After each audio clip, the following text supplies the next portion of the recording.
sold some stuff there. Let's see, sold some more aluminum. That was going for a lot. This stuff, this. Ooh, there we go. See, the aluminum was selling for a.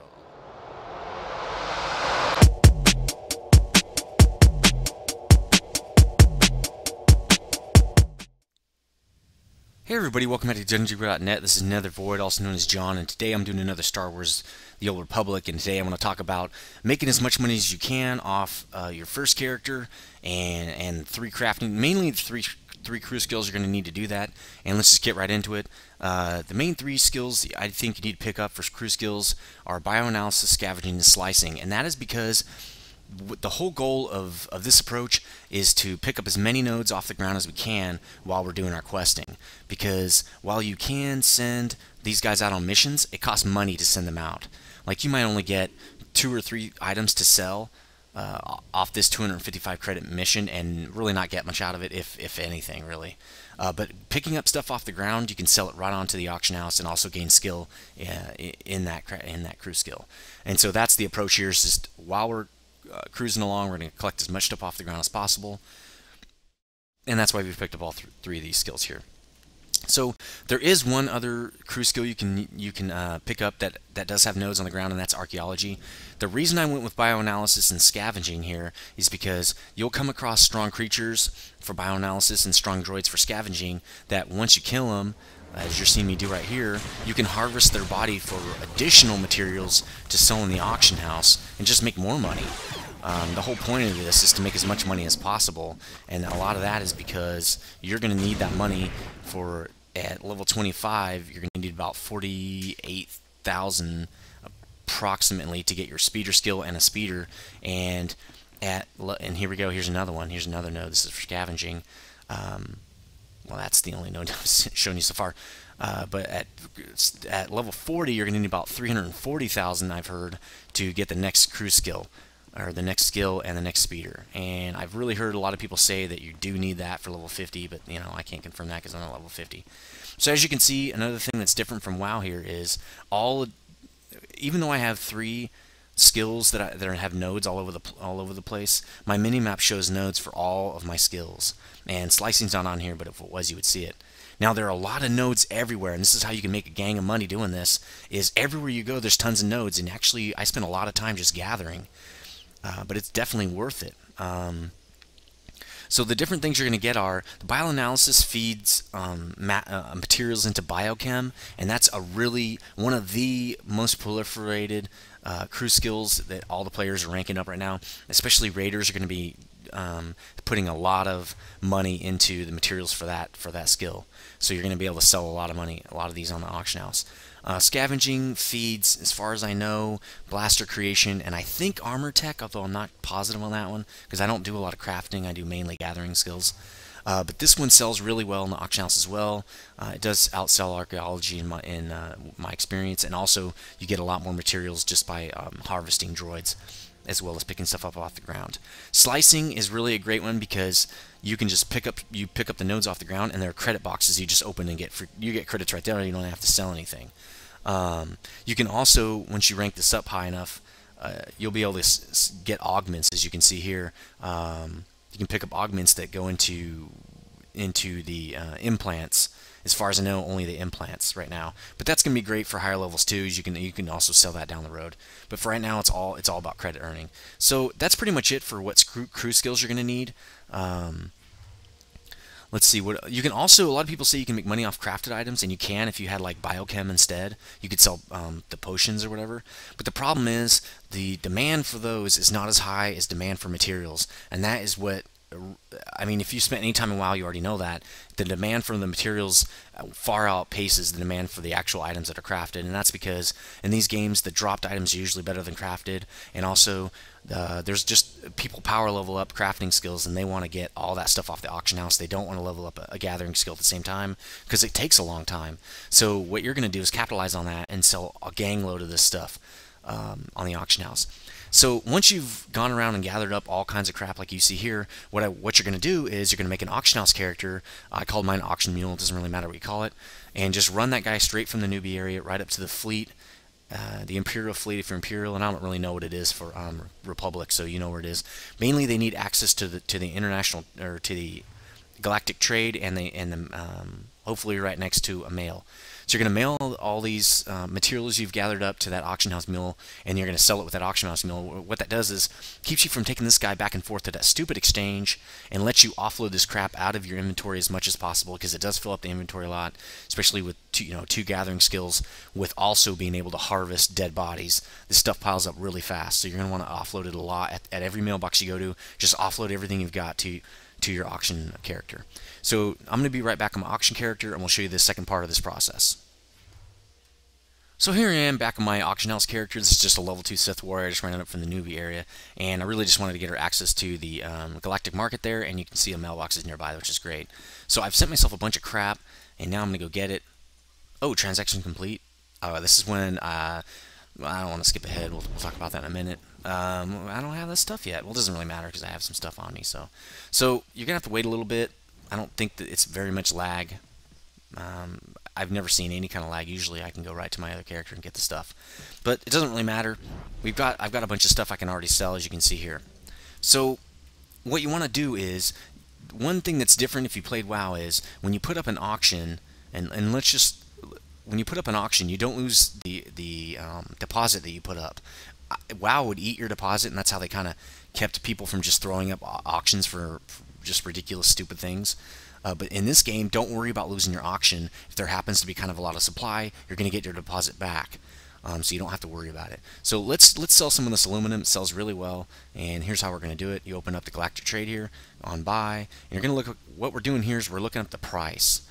This is from Scavenging. It's a premium. Let's just do a search, and now we're going to search on the name Alum. Alum, you only have to put a piece of that in there. So what we're doing here is we're looking for pricing, and as you can see here, usually the cheapest stack price gets listed first, so we're going to try to use that to our advantage. Actually, it's per unit price. So you can see, wow, that's odd. That's not how I would expect it. Oh yeah, because it's 1600, the next one's 2900. So you're going to see about what the unit price is for this stuff. 800 per unit. It's actually pretty steep. There's 580. Because what you're going to do is try to undercut the lowest price by a tiny bit, unless it's some ridiculously low amount. These are some that I didn't put those up. So 450. We're getting into the 10 stack range. The only ones you care about really are the smaller stacks. You don't really have to compete with these super large stacks, because most people don't want to buy 82 at a time. They'll buy like 10 or 20 because they're just trying to finish out a particular branch of their crafting. They don't need 82 of them to crank out a ton. What you can do though is watch these huge stacks, because you can resell this stuff. If you see this guy throwing it up at like 100 per unit and it's going for 400 per unit, it might be a good idea to buy that stack and relist it. I make a ton of credits doing that. It's a great little trick for the auction house. So it looks like, I think the smallest one I saw was like, yeah, I think that 444 was the smallest one I saw. These are going to be all high. This guy's selling it pretty cheap for 400. Let's just go with 399. We're not going to be stingy. So right off the bat, what I suggest doing is making a couple small batches, like 3 small batches of it, and I'm holding shift and dragging to make a split. So hold shift, drag, I'm making a split, and then we're going to do stack of, let's see, what we want to do. Well, we're not going to get on the first page. We'll probably get on the first page because we're going to sell less than this guy, so that's good. You want to try to get on the first page. Now we're going to sell a couple stacks of 20 for the guys that are really into cranking out. You know, they're really trying to get through that, just bust through that crafting skill as fast as possible, and they're looking for stacks of 20. So we've already calculated that we want to sell it at about 400 a pop. I do suggest undercutting by 1 or 2 credits just to be at the top of the list, but for this particular time, well, we can do that. Let's just say 2,000 minus 5 credits is 1995. That will put us at the bottom, or that'll put us right up there. So I just sell it one day. You're going to want to check your auction house character quite often, because especially on the weekends, and that's when I really think the best time to sell is, the demand is the highest, because there's so many people online and just burning through these materials, and the same amount of people are gathering, maybe a slightly higher amount. I'm going to have to calculate this one. What's 400 times 20? Use your calculator when you need it. You don't want to sell something way under if you don't have to. But anyway, on the weekends, people are out there trying to just pound out these skills, and the demand is usually best on the weekends. It was the same in WoW. I don't know. It's not really a surprise. I have sold some of these huge stacks at these prices you're seeing here, and you can see by the amount of money I have. Actually, earlier today when I logged in, I had less than 10,000 credits. I've only sold 1 day's worth of stuff that I was gathering while I was questing, and I made 20-something thousand credits. So that's how I would do aluminum here. As you can see, I've already listed some other crap on there. And now let's refresh this and see if we're in there. See, you're going to get a lot. There's a lot of competition in here. I don't think I see myself. Maybe I won't see myself. I would imagine I won't see myself in there. Oh yeah, I'm not even in there. So apparently you can't see your own auctions. You can only see them on here. Wow, that's not the price that I wanted. Okay, so I canceled that one. Oh, I think that was a dash. It doesn't matter. I think I actually mistyped that one. So it's good to check your stuff, I guess, every once in a while. Let's see what else I want to talk about here. What you don't want to do is spam the auction house. See how I have a lot of aluminum left over? Don't spam. Just get on your character every few hours, pick up the credits if they've sold, and relist. What that does is it kind of controls the supply out there. When people flood the market, it really drops the prices a lot, and then you're going to kind of screw yourself over. So most of the time, people aren't going to buy up your whole stash anyway, and so all you're doing is cutting your own prices, because people will start undercutting you because they cannot be seen anymore, and you create more competition, and it's not a good idea. All through WoW, I found out that flooding the market is just never a good idea, and because I can never sell all that stuff anyway, I just check back more often, and I can sell more of my supply of stuff. So that's another good tip. I also already talked about setting your prices a tad lower than other people just to get yourself. People are gonna buy off the first person at the lowest price just because they can. That's just how it works. They're gonna buy it as cheap as possible, even if it's only 1 credit. That's just the way people work. Also buy up obvious auction house mistakes, like you saw me make a mistake there. If you see someone make that mistake, buy it up and resell it. That's a great way to make easy credits. Even if it's a huge stack of 99, you're going to get through that stack. Just keep relisting it, keep checking back. You'll go through that supply, no problem. Try and post 5 auctions like I just showed you for each of your things at a time, and there's a limit on how many you can post, and I haven't reached it yet, and I've posted tons of this stuff, probably 40 or so auctions at the same time. It didn't really matter. And that's really all there is to know about the auction house piece of it. It's just mainly checking back. Make sure you sell on the weekend. If the prices are kind of bad during the week, save up for the weekend if you don't have a huge supply. If you get a huge supply, keep moving your product. You didn't pay anything for the stuff, so it doesn't really matter. You can sell it at however much it needs to be sold at. You need to move that supply out because your main character is going to be gathering stuff like it's going out of style.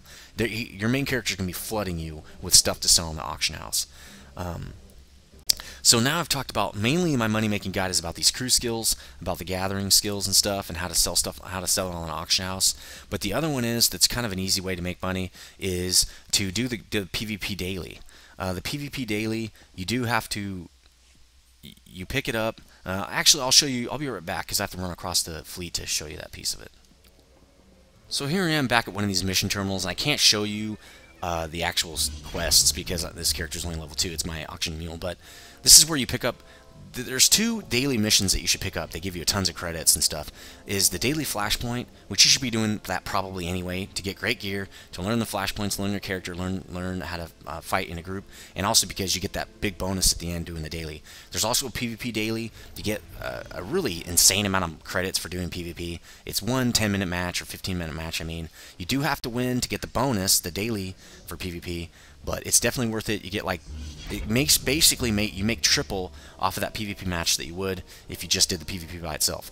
So if you can spare that 15 minutes for PvP and get a win out of it, and you can do one flashpoint, I think they take about 45 minutes to an hour. Do that. It's a great way to earn really insane credits and just pump yourself up to help you get those speeders right away. And then later on, you're going to be able to buy materials. You're going to be so rich to pump up your crafting skills.